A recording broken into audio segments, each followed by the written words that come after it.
যখন এই বড় শিপগুলা জেটিতে অ্যালংসাইড করা হয় তখন কিভাবে এবং কোন শিপগুলার সাহায্য নিয়ে অ্যালংসাইড করা হয় সেটাই দেখানোর চেষ্টা করতেছি। এখানে এই টাগবোট দুইটা কিন্তু এই বড় শিপকে পুশ করে ধরে আছে যাতে জাহাজ বাহিরের দিকে বের হয়ে না আসে। আমরা যেহেতু জাহাজটিকে অ্যালংসাইড করার দৃশ্য দেখাচ্ছি, তো সেক্ষেত্রে এই দুইটা টাগবোট অবশ্যই পুশ করে ধরে থাকবে।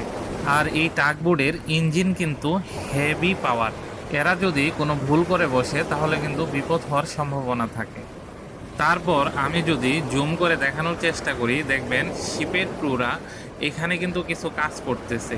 জাহাজ যে বাঁধার জন্য রশি প্রয়োজন হয়, যে মোটা দড়িগুলা, সেগুলা তারা সরে পাস করে দিবে। এই যে দেখেন, দেখা যাচ্ছে দুইটা রোপ তারা ফার্স্ট টাইম পাস করবে।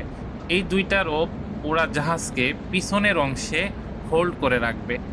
আর শহরের মানুষজন তারা কিন্তু এই যে হিভিং লাইন দিয়ে, মানে ছোট রশি দিয়ে এই রোপ দুটাকে টেনে ওপরে তুলছে এই যে ঘাটের সাথে তারা বাঁধার জন্য। এখানে বুলাট আছে, বুলাটের ভিতরে দিয়ে সারলে তাহলে কিন্তু মোটামুটি বিপদটা ক্লিয়ার হয়ে যাবে।